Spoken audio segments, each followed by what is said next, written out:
ชนะ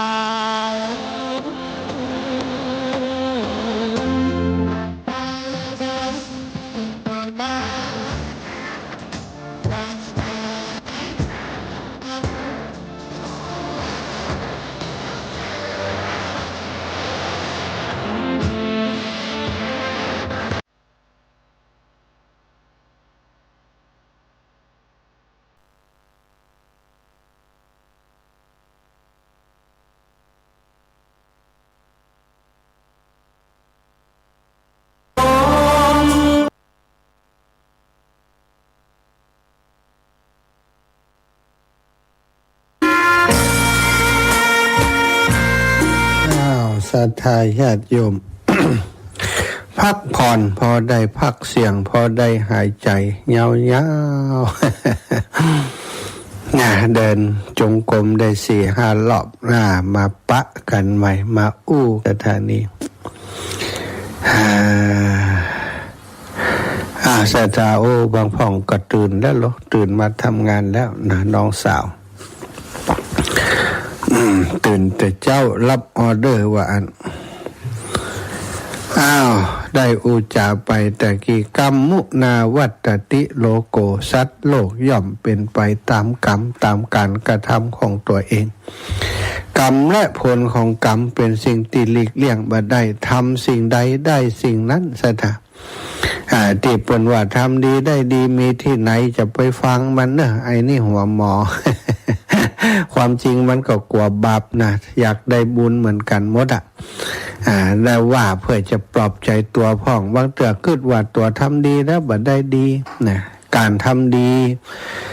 บางสิ่งบางอย่างนี่ดีมันพอซะนะบางคนทำดีน้อยเดียวแต่หวังผลเป็นสิ่งที่ยิ่งใหญ่มหาศาลทำดีอยากจะเอาหน้านะพอบ่ได้หน้าก็ว่าบ่ดีนี่เนาะเป็นเช่นอย่างนี้ทำบุญทำกุศลความจริงบุญกุศลมันเกิดขณะที่เขากึศจะทำขณะที่ทำก็เป็นบุญเป็นกุศล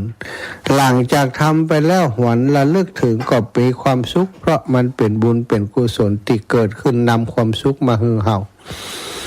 แต่บางคนมีเป้าหมายบ่เหมือนกันมีเป้าหมายว่าทำความดีต้องมีคนหันกะมีคนหันเราทำอย่างนี้คนจะต้องสรรเสริญเยินยอยกย่องอันนี้ผิดความหมายศรัทธาญาติโยมผิดความหมายผิดวัตถุประสงค์ของการทำความดีถ้าเราไปหวังในสิ่งที่มันบัจจัยผลของความดีเนาะอย่างเช่นทำความดีทำบุญ10 บาท20 บาทของคือผู้ค้าถูกหวยรางวัลที่ 1เนี่ย มันผสมเหตุผสมผลมันผสมเหตุผสมผลทำบุญเล็กๆน้อยๆก็หวังนะส่วนใหญ่จะเป็นอย่างนั้นนะศรัทธาหวังโชคหวังลาภหวังจะให้อย่างเกิดขึ้นโดยลอยๆซึ่งเป็นความหวังที่เปิ้นบอกว่าหวังแบบลมๆแรงๆถึงจะลมๆแรงๆก็ขอให้ได้หวังขอให้ได้หวังแต่ทีนี้พอหวังไปแล้วมันผสมหวังก็เกิดความผิดหวังเกิดความคิดว่าทำดีบหารได้ดีเลยแล้วหมอนั่นเนาะมันเป็นคนบดีสเปดมันยังถูกหวยมันไปมันก็บ่ใจเนาะอีปล่อยแม่ทั้งหลายทำดีให้มันถูกดีให้มันถูกต้อง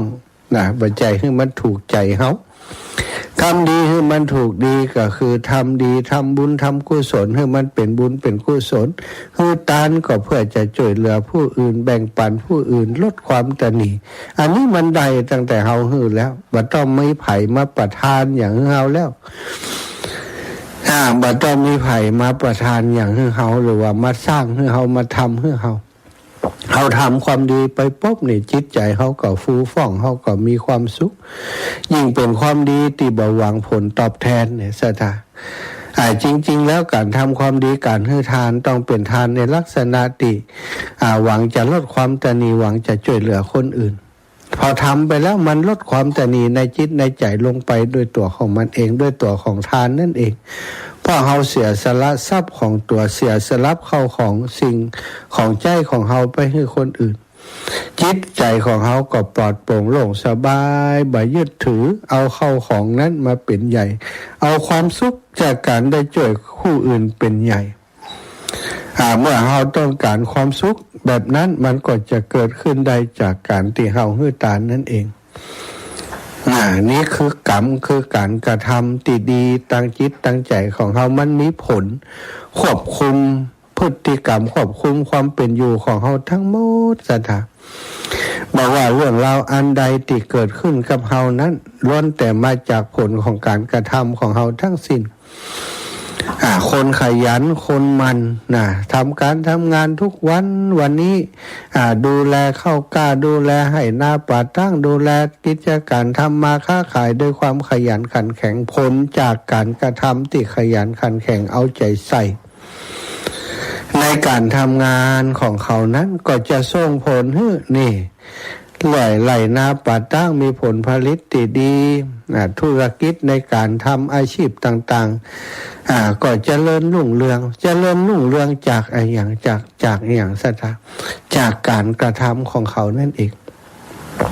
บ่ได้จากการดลบันดาลของ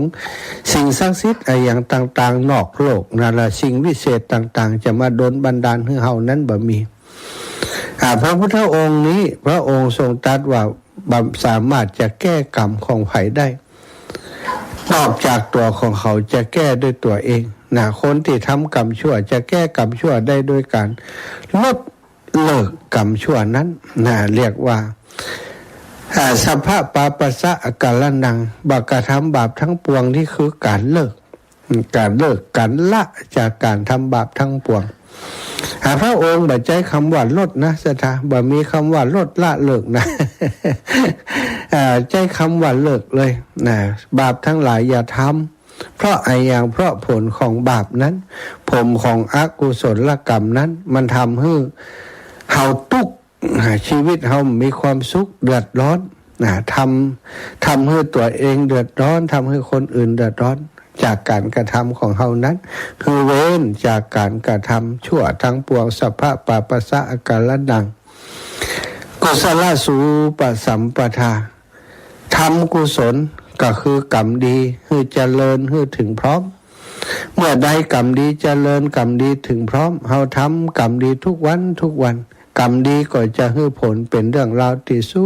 ขสบายแก่เฮาท่านเจ้าทั้งหลายนี่หลายๆคนตะกี้เปิดเพลงให้ฟังตื่นเถิดทุกท่านอย่ามัวหลับไหลแล้วก็เปิดเพลงใส่บาตรรับอรุณอีแม่เตรียมไว้พอดีอาจารย์เดี๋ยวจะใส่บาตรแล้วอาจารย์จบแล้วแจงแล้วอีแม่จะใส่บาตร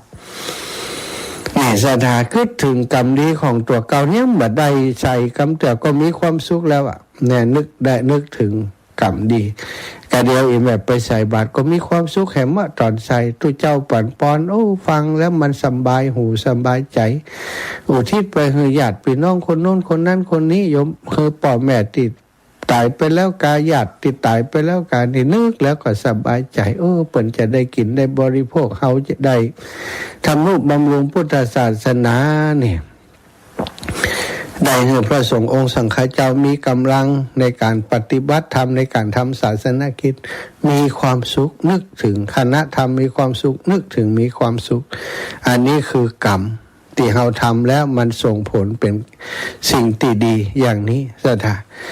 แล้วสำหรับคนที่ทำกรรมบดีไว้จากอดีตชาติก็ตามปัจจุบันในชาติก็ตามมาต้องถามว่าจะหนีกรรมไปอยู่ตั้งใดเหมือนกับหนีความตายไผจะหนีพ้นหนีกรรมก็เช่นเดียวกันทำกรรมชั่วไว้ข้าเจ้าไม่อยากจะได้ผลของกรรมชั่วนั้นขอให้ข้าเจ้าได้แต่ผลที่ดีเถอะกรรมดีข้าเจ้าก็มีจัดนักเองมันได้ซะ มันบ่ได้บ่มีไผหลีกหนีพ้นเพิ่นบอกว่าเหมือนล้อเกวียนที่หมุนทับไปกับรอยเท้าของโคยิ่งโคเดินไปรอยเท้าของโคเกิดขึ้นเกวียนก็หมุนทับลงไปอย่างนั้นอันนั้นก็คือกรรมและผลของกรรมที่มันติดตามเฮาทุกฝีก้าวนะมีเรื่องหนึ่งเอามาเป็นอุทาหรณ์เป็นตัวอย่างเรื่องนี้เกิดขึ้นในสมัยที่โพธิราชกุมารเ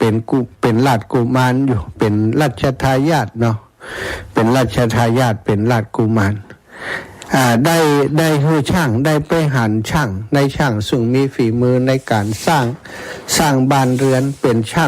างไม้ที่มีฝีมือดีมากศรัทธาญาติโยมเป็นช่างไม้อัจฉริยะเป็นช่างไม้ที่ทำอย่างวิจิตรพิสดารได้ตามที่เจ้าของผู้จ้างนี่ต้องการเจ้าชายโพธิกุมารนี้ก็ไปอูจาออกแบบปราสาทว่าอยากจะได้ปราสาทที่มัน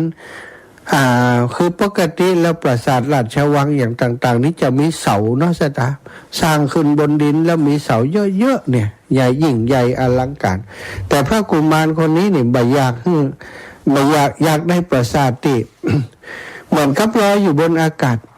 เหมือนกับลอยอยู่บนอากาศบ่มีเสาอิตนะเนาะก็ไปปรึกษากับช่างเก่งนี่ช่างนี้สามารถทำได้ก็ช่างเนี่ยช่างคนนี้ก็มาพอแบบพออย่างแล้วตามจินตนาการของราชกุมารนี้ก็บอกเอาแบบนี้กันก็เขียนแบบคร่าวๆให้ดูประมาณนี้เนาะอยู่ไกลๆพอเหมือนกับลอยอยู่บนอากาศว่าพระกุมารหันก็โพธิกุมารหันก็แบบนี้แหละชอบแบบนี้แหละท่านสามารถทำได้ก็ได้กับพระองค์แต่ว่ามันจะจ้าน้อยนะเพราะมันเป็นงานละเอียดประณีตผมจะต้องทำด้วยตัวเองคนอื่นไม่สามารถจะทำได้เลยคงใช้เวลาหลายปีกว่าจะทำเสร็จกว่าจะสร้างเสร็จแล้วก็วัสดุอุปกรณ์นี่ต้องเป็นของอย่างดีเนื้อไม้ต้องอย่างดีอย่างโน้นอย่างนี้โพธิราชกุมารบอกว่าเอาเถอะนะขอท่านทำได้เนี่ยวัสดุมันจะแปลงต่อใดมันจะอย่างใดเนี่ยเขาจะหาให้ได้หมดว่าเขาจะดูแลเต็มที่ศรัทธานายช่างก็ได้รังสรรค์ผลงานโพธิราชกุมารก็เสิร์ฟวัสดุจะมีไอ้อย่างพ่องบาหูสมัยก่อนคงจะเป็นไม้ไปนักเนาะศรัทธาคงบ่มีปูนบ่มีอย่างแบบปัจจุบันนี้กันเนาะเป็นไม้ไปนัก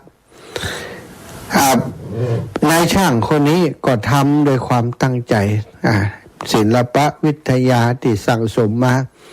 เอามาสร้างปราสาทตู้ศรัทธาญาติโยมเป็นที่พอใจของพระราชกุมารเพราะว่าสร้างได้งดงามอย่างที่นึกไว้เลยนะแล้วก็ฝีมือประณีตละเอียดการเข้าสลักไม้แต่ละอย่างนี่เป็นศิลปะชั้นสูงพระราชกุมารนี่พึงพอใจมากชอบใจแต่ก็มากูดว่าถ้าเกิดบัดเดี๋ยวนี้ปราสาทของเฮานี่เป็นหนึ่งเดียวในโลกบ่มีไผเหมือนงามแล้วก็ถ้าคนอื่นเขามาหารปราสาทเฮางามเขาอยากได้หรอในช่างนี้มันก็จะต้องไปทำให้เขาให้มันกันนี่นะถ้ามันไปทำเพื่อเขาของเฮาก็มันแบบมีหนึ่งเดียวแล้วมันจะมีของคนอื่นมาแหมถ้ามันทำได้ดีกว่าของเฮาเขาก็จะไปพอของคนอื่นชื่นชมของคนอื่นแหมนี่พอที่ราชกุมารมีความคิดมีความดำริติพิษศรัทธาญาติโยมคือกลัวว่าเปิ่นจะไปสร้างให้คนอื่นแล้วของตัวเองจะบาดโดดเด่นของตัวเองจะกลายเป็นของที่บ่มีค่านะต้องการให้มันเป็นอันเดียวในโลกก็มาคิดว่าจะเนี่ยอย่างใดดีหนังกับเปื่อนกินเหล้ากันไปนะสังสรรค์กันไปบัดเดี๋ยวเฮามาคิดหันปราสาทที่อันเฮาสร้างก็หันกาท่านพระกุมารผมว่าต้องบ่มีไหนในโลกแล้วมันงามเหมือนอยู่ไกลๆพอเหมือนกับมันลอยอยู่บนอากาศนี่สุดยอดแต่พระองค์นี่เป็นคนที่มีพระดำริที่ดีมีความคิดที่ดีมาก ออกแบบได้สุดยอดมากนะกุมารก็ดีใจว่าตัวเองนี้ได้คิดได้รังสรรค์สิ่งที่เป็นหนึ่งเดียวในโลกว่าอันแต่ก็บอกความกังวลให้เพื่อนเขามาคิดว่าเดี๋ยวนี้ถ้าเกิดอันช่างของเขาเนี่ยมันสามารถทำอย่างอีให้เขาได้มันก็ทำอย่างอีให้คนอื่นได้เหมือนกันเพราะแกเป็นช่างรับจ้างทั่วไปมาได้เป็นช่างในวังที่จะต้องทำให้เขาอย่างเดียวพระกุมารก็อู้ความคิดของตัวเองให้กับเพื่อนฟังว่าบัดเดียวเขาคิดว่าถ้ามันทำเสร็จแล้วเขาจะควักหูควักตามันออกเหี้ยหรือว่าเขาจะกกมือกกแขนมันนี้อีกหรือว่าจะฆ่ามันเป็นน้ำแล้วไปเลยอย่างใดอย่างหนึ่งเนี่ยโอ้ฟังความคิดแล้วเป็นความคิดแบบนี้สักอย่างควักตาบนอินุสตาบอกให้เปิ่นไปย่างให้คนอื่นถ้ามันมีตามันไปย่างให้คนอื่นย่างมันได้ไปคิดจอมใจเนาะน่ะเป็นถึงพระกุมารนะไม่แช่เขียนดีกันเนาะคิดไปเลยแล้วก็แหมย่างนะควักหูควักตาเปิ่นพอกกมือมันเห็นดีกะกกแข้งมันเห็นดีกะกกขามันเห็นดีกะอยากไปฆ่ามันดีกว่าเนี่ยทหารนี่เป็นเรื่องอย่างเขามันเนี่ยแล้วเขาจะให้เขาฆ่ามันเนี่ยมันจะได้ไปเนี่ยคนอื่นว่าเอาเสถาเปื่อนของในเปื่อนของพระกุมารนี่เป็นผู้ที่มีสัมมาทิฏฐิเป็นอุบาสกเพราะได้ฟังเรื่องนี้แล้วก็รู้สึกสลดใจแต่ตามธรรมดานะผู้ที่เป็นเชื่อพระวงศ์เป็นราชทายาทเนี่ยเป็นพระกุมารนี่ดื้อเสถาดื้อจะสอนจะสั่งจะบอกไอ้อย่างด้วยความเป็นเปื่อนนี้เขาย่อมว่าเอากรรมอยู่แล้วมีแต่จะลุยตามนายอุบาสกคนนั้นผู้เป็นเปื่อนก็บ่ฮู้จะว่าจะได้ก็แล้วแต่พระองค์ก็แล้วกันแต่ว่าก็อินดูเขาเนาะนะเขาเป็นช่างอุตสาหธรรมให้เขานี่แทนที่จะได้ค่าตอบแทนติ่งงดงามครับจะถูกฆ่าเหียก็เปยบนไปบ่ได้พระกุมารก็มันจำเป็นนะมันจำเป็นถ้าอย่างนี้มันก็ไปแย่คนอื่นแย่เองได้อุบาสกผู้เป็นเปื่อนของกุมารก็มาคืดในใจว่าเฮาจะต้องรักษาชีวิตของช่างคนนี้ไว้ให้ได้เพราะเปิ้นจะได้รังสรรค์ผลงานที่ดีงามนี้ไว้กับโลกนะฝีมือของเปิ้นยังแหมเยอะอยู่แล้วก็พระกุมารคนนี้นี่ห้ามปรามไปก็คงเป่าป่วยการดื้อดึงคงบ่ฟังเฮาทำเป็นคล้อยตามไปแต่ว่าเฮาจะไปบอกคือเขาระวังตัวก็แล้วกันเมื่อพระกุมารไปแอวหาเนาะไปเยี่ยมการทำมาไปพอการทำงานของช่างติดตามไปพอเกือบจะทุกวันสัทธาเป็นอย่างใดในช่างจะเสร็จแล้วยังตอนนี้นี่ดูเหมือนเรียบร้อยหมดแล้วนี่เนาะ ปราสาทที่อยู่ตั้งในถึง7 ชั้นนี่ก็เรียบร้อยหมดแล้วทุกที่ทุกแห่งบ่มีอย่างละก้านายช่างก็บอกคงแหมบ่เมินแล้วพระเจ้าข้าตั้งฝ่ายคู่เป็นเปื่อนนี้ก็กระพริบตาคือกับอันช่างนั้น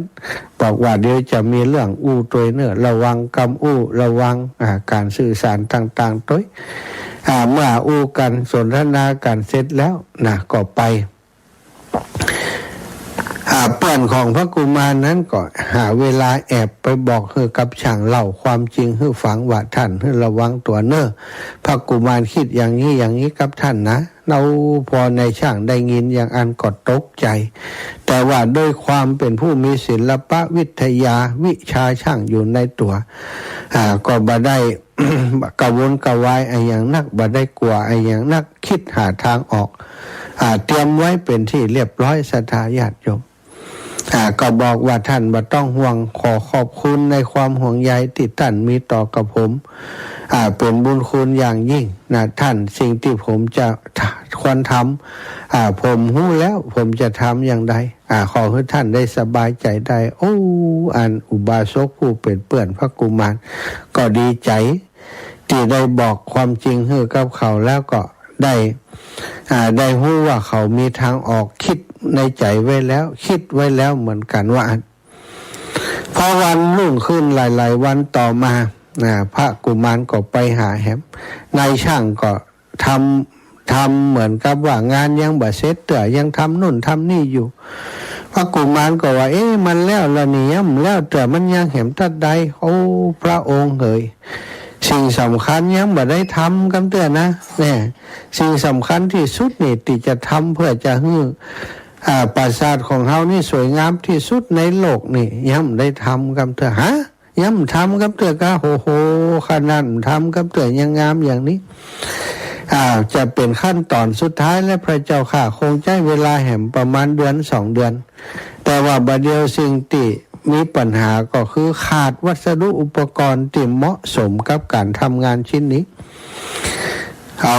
พระกุมารก็บอกมันขาดอะไรอย่างจะต้องการอะไรอย่างเต่าใดนี่บอกเขามาเลยนี่เขาสามารถหามาให้ท่านได้นายช่างท่านเอาเต็มที่ไปเลยเต็มภูมิไปเลยเต็มปุ่มไปเลย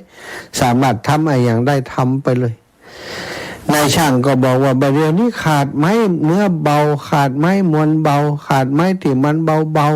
ไม้ที่มันบะมีแก่นบะมีแก่นกลางไม้ที่มีแก่นมันจะนักหน่อยสถานหน่อยอย่างไม้ที่มีแก่นแข็งนี่มวลเขาเรียกว่ามวลของไม้เนื้อของไม้มันน้ำหนักมันสูงยิ่งไม้ที่เนื้อแข็งต่อใดนี่แผ่นเต่ากันก็ไม้มวลเบาเนี่ยไม้ที่มีแก่นนี่มันจะต่างกันโดยเฉพาะถ้าแห้งแล้วจำให้เนาะ เมื่อได้บอกความประสงค์แล้วพระกุมารก็ได้บอกให้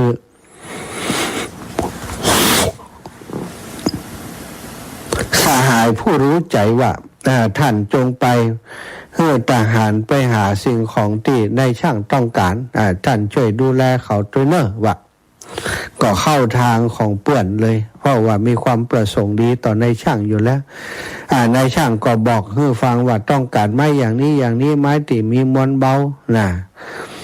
จะเอามาทำอะไรอย่างสักอย่างหนึ่งเพื่อจะต้องการเอาตัวรอดจากงานนี้ทางอุบาสกผู้ขวนขวายจัดการให้ก็ไปเอาไม้ที่ช่างต้องการมาให้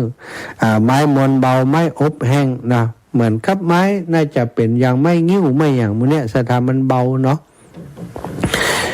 เมื่อได้ไม้มาเรียบร้อยแล้วนายช่างก็บอกว่าตั้งแต่นี้ไปเป็นเวลา3 เดือนขอพระองค์แล้วก็คนอื่นๆอย่าได้มาที่สถานที่ข้าพระองค์ทำงานอยู่นี้นะขออนุญาตทำงานแต่เพียงลำพังเพราะมันต้องใช้สมาธิสูงถ้าไผ่มารบกวนนี่อาจจะทำให้งานที่ตั้งใจทำนี้มันเสียงานไปได้บ่ต้องห่วง3 เดือนไปหน้านี้พระองค์ได้หันแน่นอนเก้ากระหม่อมจะอยู่ทำงานอยู่ในปราสาทเนี่ยบ่ออกไปไหนตลอดเวลานี้นี่ก็ได้ตั้งใจทำสตาขึ้นไปอยู่ปราสาทชั้น7ทำเอางานฝีมือเอางานไม้นี่ไปทำก็แปลงหุ่นยนต์ของนกสตา แปลงหุ่นยนต์ของนกบะเดียวก็เป็นเครื่องบินกันเนาะแปลงเครื่องบินอยู่บนปราสาทปุ่นเหมือนกับปุ่นแปลงเครื่องบินแปลงเรือดำน้ำในการสตา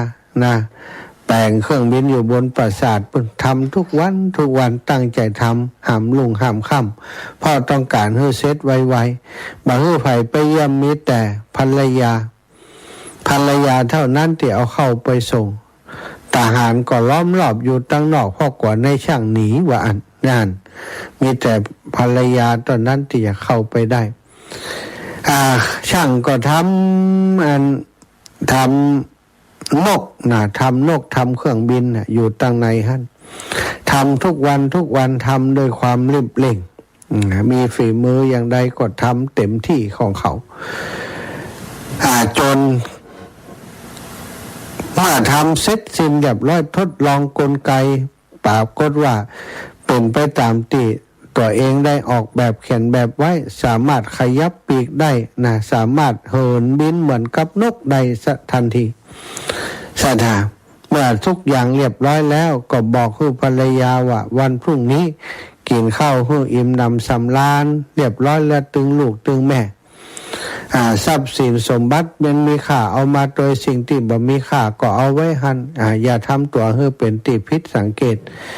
ปลาลูกปลาอย่างมาโดยเหมือนกับจะไปแอวที่ไหนสักแห่งบ่ต้องหอบผิวของอลุมปุมปามาเนอะให้สัญญาณกับภรรยาไว้อย่างนี้ความจริงก็ได้แอบเอาของมาโดยทุกวันอยู่แล้วนะก็เอามาซ่อนเอามาเก็บไว้ของใจจำเป็นอย่างบางอย่างวันสุดท้ายที่เดินทางมานั้นบ่ฮื้อไผได้หันว่าได้เอาไอ้อย่างมานะปกติเหมือนกับเอาเข้ามาส่งธรรมดาเนี่ยแต่แปลกก็คือมีลูกติดตามมาเท่านั้นนี่สถานเมื่อมาถึงเรียบร้อยตึงสามีภรรยาและลูกๆก็ปากันเข้าไปอยู่ในนกกลนั้นเครื่องบินเครื่องบินไม้นั้นเมื่อเข้าไปอยู่ในเครื่องบินไม้แล้วนะก็ได้เปิดหน้าต่างหน้าต่างนี้เปิดได้กว้างเนาะแล้วก็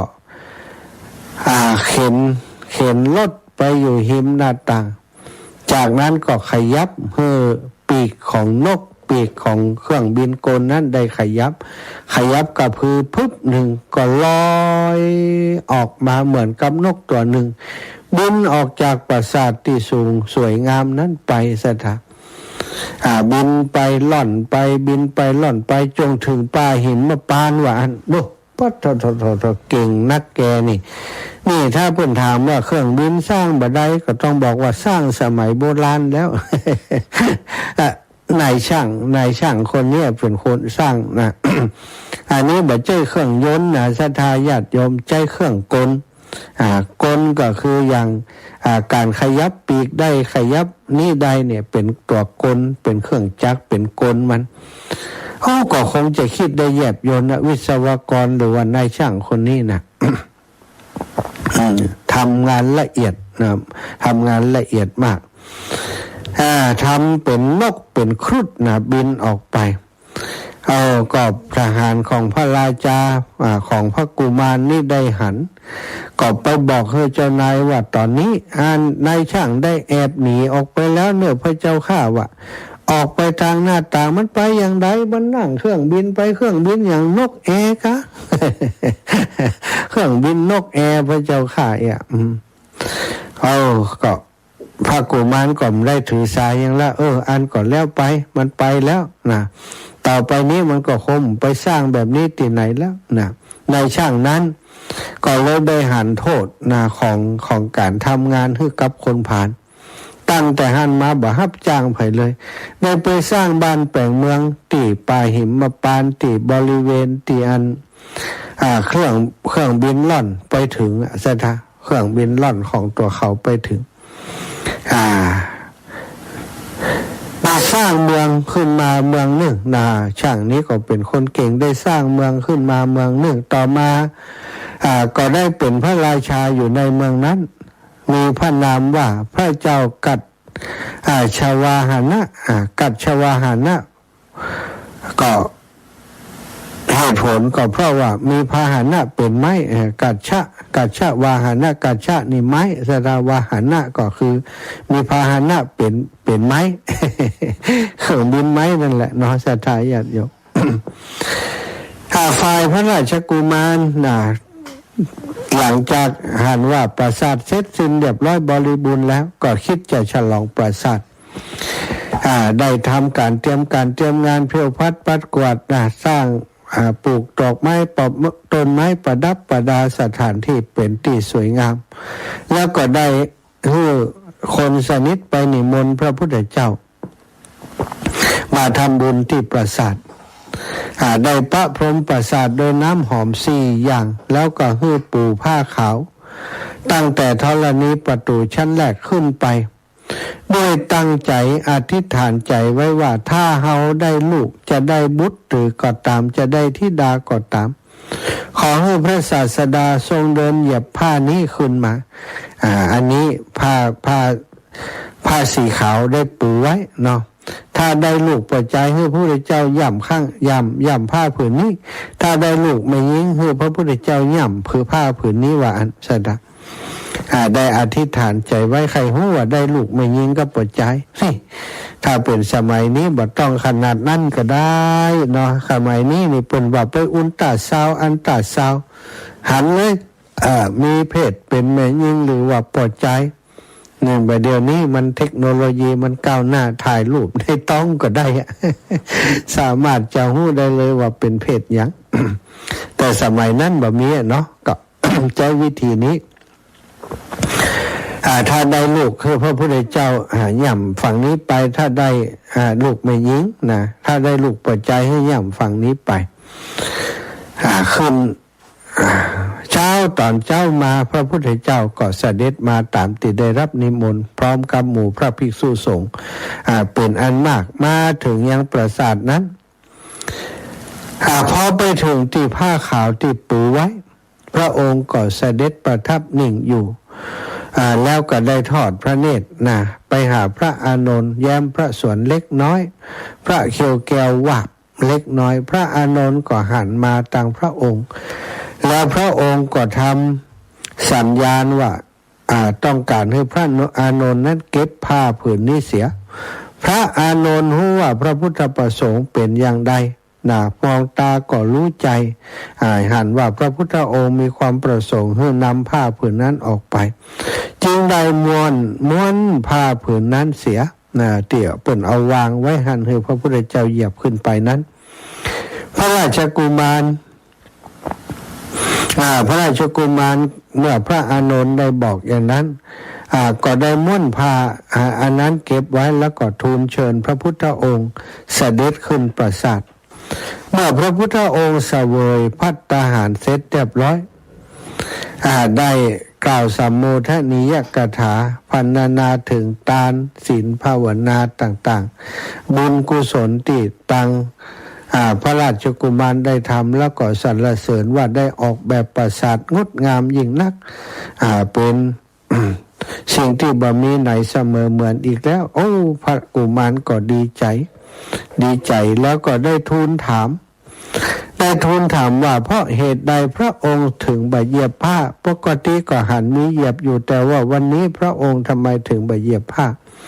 ก็ตรัสตอบว่าเหตุเพราะพระกุมารได้คิดอย่างไว้อย่างนั้นอัตมาภาพจึงบ่สามารถจะทำจะเหยียบผ้านั้นใดพระกุมารก็จึงทูลถามว่าถ้าอย่างนั้นข้าพระองค์นี่จะบ่ได้บุตรธิดาเลยหรือพระเจ้าข้าพระองค์ก็ตรัสว่าใช่แล้วมหาบพิตรราชกุมารพระองค์จะบ่ได้บุตรธิดาในภพนี้ในชาตินี้แน่นอนฟันธงเลยแน่นอนบ่ได้นะพระกุมารก็เกิดคำถามขึ้นในใจว่ามันเพราะอะไรอย่างพระเจ้าข้าพระองค์ก็ตรัสตอบว่าเพราะว่าบุพกรรมแต่ชาติปางก่อนพระองค์กับพระชายาได้กระทำไว้ได้ทำกรรมนักอะไรอย่างไว้หรือพระเจ้าข้าถึงทำให้เก้ากระหม่อมและพระชายาจะบ่ได้ลูกในอัตภาพนี้ในภพนี้พระพุทธองค์ก็ทรงนำเรื่องราวในอดีตชาติที่พระกุมารและก็พระชายาได้กระทำไว้แต่การก่อนว่าในสมัยก่อนนั้นพระองค์และพระชายาได้ลงสำเภาได้ลงเรือไปค้าขายในทะเลใน ไปทวีปอื่นขณะที่ลงเรือไปในทะเลนั้นเกิดพายุขึ้นมาทำให้เรือมาซัดตัวเรือทำให้เรืออับปางล่มลงกลางทะเลสถาญาติโยมเรือแตกล่มลงกลางทะเลเดชะบุญพระองค์และกับพระชายานั้นในอดีตชาติสามารถจับขอนได้ขอนหนึ่งทับไม้ที่มันเป็นขอนกระดงเรือก็อย่างเนี้ยมันใหญ่น้อยแล้วก็เบามันลอยน้ำพระองค์และพระชายาขึ้นไปอยู่ขอนนั้นแล้วก็คลื่นก็ซัดขอนนั้นเข้าไปขึ้นอยู่บนฝั่งบนฝั่งเกาะแห่งหนึ่งกลางทะเลกลางทะเลมีเกาะในเกาะแห่งนั้นนี่มีนกอาศัยทำรังอยู่เป็นจำนวนมากอาศัยไข่แล้วก็ออกไข่ฟักไข่อยู่ในทะเลนั้นสงสัยจะเป็นนกนางนวล สงสัยไม่ใช่นกนายนวลนกนางนวลนะทำไมเปิ่นชื่อว่านกนางนวลเพราะมันจะนกนายนวลจะตานกเกาะแห่งนั้นมีนกอยู่เป็นจำนวนมากไข่ตึงฟักนะศรัทธาญาติโยมสองสามีภรรยาพวกก้านี่ขึ้นไปติดอยู่บนเกาะนั้นพอหาอย่างก็บ่มีที่จะเป็นอาหารการกินได้เพราะเป็นเกาะที่อยู่มีต้นไม้บันนักศรัทธาญาติโยมเป็นเกาะน้อยๆแต่ว่าเป็นเกาะที่ป้องกันคลื่นลมทะเลได้เป็นอย่างดีสัตว์เหล่านี้จึงได้อยู่อาศัยเป็นที่พักไข่ออกลูกออกเต้ากกไข่อยู่นี้เมื่อขึ้นไปอยู่บนฝั่งบะมีไอยังกินก็เลยกินไข่ของนกหมู่นั้นซะท่าจากเมื่อก่อนนี้นกไข่เยอะแยะเนาะก็สบายละอาหารการกินเฮาไม่ได้เดือดร้อนอย่างต้องตั้งไข่ตึงวันซะท่าไข่นกนั่นเอามาต้มเอามาปิ้งเอามาต้มหรือว่ากินสดๆกับหูเปิ้นนะถ้าจะต้มได้อยู่ก็เนาะเอามาต้มเอามาปิ้งกินไข่เป็นอาหารหลักแล้วก็ล้ำเห็นนี่ไข่นกหน่อซะท่านกตัวใดไข่มาก็ไปเก็บมากินเก็บมากินจนนกนี้ก็ล่อยหล่อไปทุกทีนะติดอยู่บนเกาะแห่งนั้นบ่มีไผหู้ไผหันกินนกอย่างเดียวศรัทธาญาติโยมกินตึงลูกกินตึงไข่นกกินตึงลูกนกนะแม้กระทั่งต่อมานี่มีอย่างกินก็ฆ่านกนี่กินเป็นอาหารนะมีอาหารหลักคือไข่นกแล้วก็นกต่างหลายไก่ข้างหางนกตีน้อยอยู่นี่ก็เอาเปิ่นมากินศรัทธาด้วยเหตุนี้นะศรัทธาจึงเป็นกรรมติดตัวของสามีภรรยาคู่นั้นมาทุกภพทุกชาติเกิดมาก็จะบ่มีบุตรธิดาแม้กระทั่งชาตินี้ก็จะบ่มีบุตรธิดาเหมือนกันนี่พระองค์ทรงตรัสอย่างนั้นเรื่องนี้เป็นเรื่องที่ชี้ให้หันถึงกรรมการกระทำอันเป็นบาปเป็นอกุศลที่เฮาได้กระทำไปถึงมันจะเป็นความจำเป็นอย่างใดก็ตามนะศรัทธาก่อนในบนเกาะนั้นมันมีอย่างกินนะอย่างใดก็บอกว่าก็ต้องหาวิธีแต่ว่าไม่ใช่การกินไข่นกนะหาอย่างอื่นมากินกันถ้าคนทั่วไปก็อาจจะหาวิธีได้แต่สองคนนี้กินไข่นกไปแล้วมันชอบใจสตะกินเพื่อนจนนกเพราะบะเหลือจะเป็นพันบะเหลือขึ้นนกได้ใหญ่โตเลยตายไปหมดนี่อันนี้คือการทำลายชีวิตของผู้อื่นก็ผลที่จะเกิดขึ้นก็เป็นอย่างนี้ดังที่กล่าวมานี้เองศรัทธาทุกอย่างมีเหตุมีผลของมันเนาะหลายคนที่เปิ่นเกิดมานะอย่างที่เฮาหันบนโลกใบนี้นะบางคนก็เกิดมาเป็นเศรษฐีมีสตังค์ศรัทธาแต่บ่มีลูกนะหาลูกบ่ได้บ่มีลูกเป็นมันไปบางคนถึงกับไปเก็บเอาลูกของคนอื่นมาเลี้ยงเลี้ยงไปเลี้ยงมาก็เป็นงูเห่างูจองมายึดครองสมบัติของตัวเองไปนะบ่เป็นเกื้อเป็นกุลเอาลูกเปิ่นมาเลี้ยงเอาเมียงเปิ่นมาอมนะบ่เป็นผลดีต่อตัวนี่ก็เป็นกรรมซับซ้อนเกิดขึ้นฉะนั้นกรรมการกระทำของเฮาควรเน้นไปที่กรรมดีทั้งหลายสัทธาสัพพะปาปัสสะอาการดังกรรมชั่วทั้งหลายอย่าได้กระทำกรรมดีทั้งหลายกุศลกรรมจงยังให้ถึงพร้อมจงยังให้เกิดขึ้นในชีวิตประจำของวันของเฮาทุกวันการฟังธรรมการรักษาศีลการปฏิบัติธรรมการให้ทานการช่วยเหลือผู้อื่นซึ่งเป็นกรรมดีกุศลกรรมทั้งหลายนะการฟังฟังธรรมการมีความหันถูกต้องเป็นคนอ่อนน้อมถ่อมตัวคนควายช่วยกิจการงานบุญให้ทานรักษาศีลเจริญสติภาวนานี่ คือสิ่งที่เป็นช่องทางให้เกิดบุญกุศลควรจะสั่งสมอบรมไว้ให้มากเน้อศรัทธาเอาละอูกันไปอูกันมาพอเวลาแล้วก็ได้เวลาที่จะฮื้อศรัทธาอีพ่ออีแม่ได้โทรมารอบสองเนาะโทรมาอูมาจามาสนทนากันรอบสองก็เบอร์เดิม08088441730808844173โทรมากันได้แล้วโทรมากันได้เลยนะศรัทธา08084417300808844173เนอะเอาขอบคุณกับศรัทธาสาธุชนที่ได้ฟังรายการที่อาตมาจัดแต่คืนนี้เนาะเพื่อนได้ฮู้ว่าตังครอบครัวขึ้นสีขาวนำโดยท่านอาจารย์พระครูอภิวัฒนวิกรมพร้อมกับคณะสงฆ์4อำเภอก็คืออำเภอแม่แจ่มแม่อายแม่แจ่มแม่วางแล้วก็จอมตองดอยหล่อเนาะจะได้เป็นจะได้ปากันไปทอดถวายพระป่าสามัคคีติดอยอินทนนท์สร้าง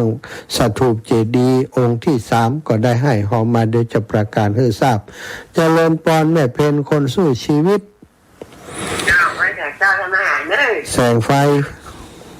เจ้าไว้จากเจ้าแสงไฟสว่างใจธรรมะสว่างใจสว่างใจได้แสงไฟสว่างใจได้แสงธรรมเจ้าฟังธรรมภาพอาหารตอนเด็กนี่เขาหมวดเดียวหาได้ดีกะขอบคุณอีแม่เนอะทางนอกเจ้าอีแม่จ้าจัดตัวขอบคุณเจ้าเจริญพรแม่นิเวศยามศักดิ์เจ้านมัสการเจ้าพระอาจารย์เจ้าอีแม่เจ้าฟังอยู่เจ้าอัน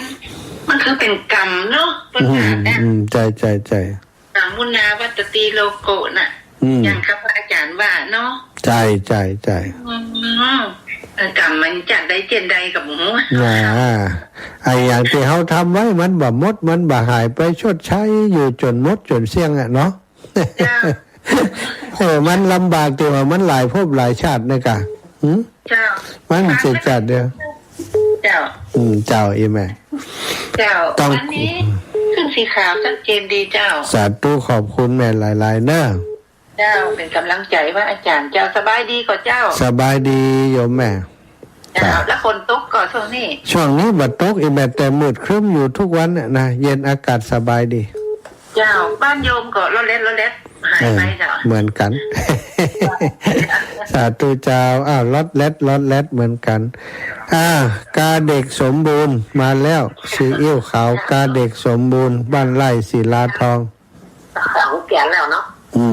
ได้เลยฝังจนจบเป็นเปลี่ยนจนจบนะเป็นเปลี่ยนจนจบเป็นก็ได้ครับหนังคนเดียวกันกำง่อมกำง่อมนึกเอาสาธุขอบคุณเจ้าแม่สุขแลกันทะเจริญพรไอสาเจ้าเจริญพรบ้านอยู่ไหนก็บ้านอยู่ไหนบ้างหูล่ะนี่โทรเมินนะเจ้าเห็นถ้ากับลืมบ้านไปหมดอ่ะได้แต่ฟังอีกลืมบ้านแหละลืมบ้านเนี่ยหมู่บ้านใดนี่แม่สุกแลกันทะนี่นะฮะเจ้าตื่นเจ้ายังทันว่าล่ะกันคนมหันเทวดาตอนที่รักษาเขาเปิดถึงหูถึงหันดีหมดอ่ะเนาะแม่เนาะใช่คนเขาจังหลอกใส่ตัวเก่านี่กันหาเหตุผลอย่างโน้นอย่างนี้นะแต่อย่างใดก็ตามกรรมมันใช่เหตุผลอย่างอันเนาะแม่เนาะกรรมนี่ดีบ่าอ่อนหาไผนะทำอย่างใดได้อย่างนั้นอันมีทั้งปีพระอาจารย์ปัญจักอันแม่ดีเด่นวันแม่เนาะแม่ดีเด่นเจ้าอันเป็นฮือแม่เป็นฮือเรื่องอันเป็นฮือแม่ดีเด่นแม่เอาแม่ปฏิเสธแม่เอาแม่เนี่ยมาทุกอย่างอ่ะปีสุดมาได้มือปีสุดท้ายแม่บ่เอาแม่ขอหับดาวพ่อว่าขอเป็นแม่ดีเด่นของลูกกระเปาะ เนาะมันต้องประกาศก็ได้แม่ประจำหมู่บ้านแม่ไม่อยากได้ใจแม่เนี่ยมันหนักแล้วเขาบหันเบาขอหับเจ้าเนาะเราบาฮับอาจารย์ตีเนี่ยเฮ้ก็เสียดายเนี่ยเสียใจกะเจ้าว่าให้แม่ป้าซุกดูแค่น้ำใจต่อเก่าไม่ซุกป้าซุกจะดูแค่น้ำใจต่อเก่าพอเป็นแม่ของลูกก็ดีเนาะเขาทำไปประหันจังเขาเจ้าแต่ลูกอย่างลูกเขาถึงหันเจ้าก็ขอเอาอันกระดาษแผ่นเดียวก็ต้องการต้องการความดีจริงๆเนาะเจ้าสาธุนะโยมแม่เดี๋ยวก็ปากันเนอะมีโอกาสได้ปากันเจ้าสาธุเจ้าอีแม่อันผู้ข่าวน้องลิ้นก็หู้อยู่แต่กับบอกหู้จะอย่างใดอินดูมันไอ้แบบถ้าหันหน้าก็บอกหู้จะอู้อย่างไงน่ากะวันนั้นก็ไปหามันที่บ้านพอดีมันไปเชียงใหม่เหรอก็ไปตั้งแต่วันที่19มันมาได้มาจำเดียวไว้อยากจะให้มันอยู่กับตัวเองเขาไปหันมันก็บางตัวคนเฮาเนาะสภาพที่เขาเผชิญทุกข์อยู่ในเขาก็ไม่อยากจะปุ๊บไปนะอยากจะให้อยู่กับตัวเองนักเจ้าเขาไปก็แค่ปลอบใจเขาศีลนี่ก็อันสวดมนต์ทุกวันอ่ะอันนี้ก็ทำกิจกรรมอย่างก็นึกถึงมันเอาจื่อของอารินนั่นน่ะอันนี้ก็ระลึกถึงตลอดกันแผ่เมตตาให้แกตลอดอยู่แต่คนเฮาอย่างว่านะบึดกระข่ายไปห้องหนึ่งอยู่ที่บุญของเปิ้นละเนาะแม่เนาะเป็นโลกนี่เฮาเองก็ต้องทำใจกันเหมือนกันเสียงนี่ยังใหม่ก็ผ่านมาแล้วเราใช่เขาก็ต้องนักแน่นเขาต้องบอกวันไหวออนแอร์บอกเพิ่งแม่บ่ร้อยนะเขาต้องเตรียมตั๋วไว้ก่อนอีแม่ก็เปิ้ลถึงมาถึงเขาใช่เสียงนี่แล้วเจ้าแต่ว่าก็เพิ่นว่าแต่ว่ามีพระอรหันต์มาโปรดแบบว่าโปรดหลวงปู่อุดมเลยอันที่มีเปลี่ยนเลยนะหลวงปู่ใหญ่ไปปุ้นกะจากอันเทพเจ้าเจ้าสาธุเจ้าส่งธรรมะคือดีแล้วเจ้าส่งธรรมะคือดียังใหม่กับไปสวนไม่น้อยไปตามมาเมื่อพอไปเผาไห้นี่แต่ว่าน้อยไห้นี่ไม่ยำหยาต้องเข้มแข็งนะสาธุนะแม่นะสาธุเจ้าคนอยู่ตั้งหลังเนี่ยคนที่เป็นกองเชียร์ก็ต้องเป็นกำลังใจให้กันเจริญพรแม่ย่าสุทัศน์แม่สุทัศน์เป็นน้องแม่วางก็ได้ไปเนอะได้ยินเหรอแม่วางนะไปด้วยกันนะเปิ่นฮื้อโคตาแม่วางดอยรอแม่แจมแล้วก็จอมตองนะครูบาอาจารย์ฟังแล้วก้าวัดอีแม่นะเขาเป็นกลุ่มแรกที่จะได้เริ่มต้นก่อเก้าก่อนดีใจตุ้ยกหัดตูเจ้าอีแม่ก็หัดตื่นกันนี่เจ้าอย่างเดียวนี่แล้วเจ้าตื่นมาตี 4อ้าวบุญรักษาน้ำโทรมาเมินไล่อีแม่จ้าแม่สุทัศน์แม่วางพี่น้องแม่วางเนาะในงานนี้นะในงานที่เปิ้นจะทอดพระป่าที่ดอยอินทนนท์เปิ้นจะสร้างมหาสถูปเจดีย์องค์ที่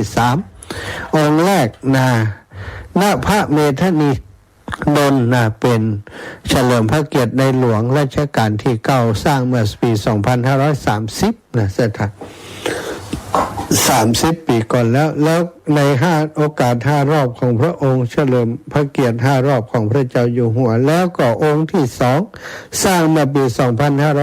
2535เฉลิมพระเกียรติพระนางเจ้าพระบรมราชินีนาถองค์พ่อองค์แม่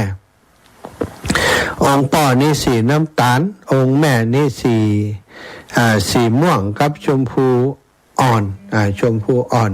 องค์ที่3นี้รู้สึกว่าจะเป็นสีเขียวนะศรัทธาญาติโยมถวายเฉลิมพระเกียรติของในหลวงรัชกาลที่10ศรัทธายายพรเจ้าอย่างไรไปจิวะไปไม่ได้ไปไม่ได้ก็ตึกอันตึกอันตึกไปไม่ได้เนาะ อ้าวสาธุอ้าวขอบคุณนุโมทนาบุญนี่ได้โทรกับปละยายพรคนที่ให้หอมมามีป้านายเกษณีชัยเทพพอได้ยินข่าวว่าอาตมาจะทำโรงทานไปร่วมบุญในงานประวัติศาสตร์ครั้งนี้นะสัปดาห์พระพุทธศาสนาสูงสุดศรัทธาแล้วก็ อย่างก็บารมีจากฟ้าจะลดดินเนี่ยปืนตั้งไว้อย่างนั้น พระนายก็ได้ทราบว่าอาตมาจะทำโรงทานไป ได้ร่วมบุญสำหรับโรงทานมา300 บาท แม่พิสมัยเขื่อนคำแสนได้ร่วมบุญมาพระป่า100โรงทานแห่ม100แม่บัวโรยบุญวงนะบ้านโป่งขามพะเยาร่วมบุญพระป่า200 โรงทาน300แม่บุญไรพงพิงร่วมบุญพระป่า100โรงทาน100แล้วก็ถวายไปหาหลวงปู่ดอยในงานจอมพอแห่ม100 บาทแม่คำมวลทะกุลคิดจากอำเภอพร้าวร่วมบุญโรงทาน300แม่ลาอ่อนอุ่นใจนะร่วมบุญพระป่า200แล้วก็ถวายร่วมโรงทานแห่ม100แม่บัวผินเดือนแก้วร่วมบุญโรงทาน200แม่เอ้ยบ้านใหม่วังมนพระป่า100โรงทาน100แม่บัวขีดท่าโปแม่บัวเร็วชัยอุดแม่บัวลอยปวงเทพแม่ถนอมป่อจำรวยแม่ถนอมนามวงป่อร่มแม่วันเพ็ญพรหมสารร่วมบุญมา500นะโรงทานแม่บุญมีนำทรัพย์บ้านโป่งขามพะเยาร่วมบุญพระป่า100โรงทาน200แล้วก็แม่มารยาทคำรบมิ่งร่วมบุญโรงทานพระป่า200โรงทาน200ไปม่อนจอมพอ200แม่สมศรีและพิกุลร่วมบุญพระป่า300โรงทาน200แม่พินแม่พิมพ์ร่วมบุญโรงทาน100แม่นวลยอดคำปันร่วมบุญพระป่า100โรงทาน100แม่สีแพรพี่พาร่วมบุญพระป่า100โรงทาน200แม่ฟองจันทร์แม่อายร่วมบุญพระป่า100แล้วก็โรงทาน100อนุโมทนาบุญขอบคุณกับศรัทธาที่ร่วมบุญในโครงการนี้มาซึ่งจะเปิดจะทอดถวายพระป่าในวันที่4ศรัทธา4 เดือนมีนาหลังวันมาฆบูชา1 วันกิจกรรมวันนั้นทอดพระป่าแล้วก็ฟังธรรมโอวาทปาติโมกข์แล้วก็สวดสรรเสริญพุทธคุณอิติปิโสแล้วก็จะมีการทอดถวายผ้าป่าสามัคคีเป็นอันเสร็จพิธีเป็นการเริ่มต้นสร้างสิ่งอันยิ่งใหญ่บนดอยอินทนนท์อีกสิ่งหนึ่งศรัทธาพระธาตุเจดีย์จะอยู่ที่หั้น3 องค์ด้วยกันองค์ที่1สร้างไปแล้วเมื่อปี30ณพระเมธานีโดนองค์ที่2ณพระพลภูมิศิริภูมิศิริสร้างไปแล้วเมื่อปี35องค์นี้จะสร้างปี69นี้ศรัทธาอีปอยอีแม่ทั้งหลายก็เป็นบุญของพระสงฆ์นิกรพี่น้องชาวไทยของเฮาชาวพุทธของเฮาได้สร้างสิ่งยิ่งใหญ่ไว้ในบนดินแดนที่สูงสุดในสยามคือดอยอินทนนท์เป็นวันประวัติศาสตร์จะเกิดขึ้นในวันที่4 เดือนมีนานี้ที่ดอยอินทนนท์ศรัทธาญาติโยมเอาละเวลาหมดเวลาอาตมาภาพขอนำรายการจากลาศรัทธาไปก่อนจัตตาโรธรรมาวัฏันติอายุวันโนสุขังพระลาพอแวะไปเห็นตับข้างใน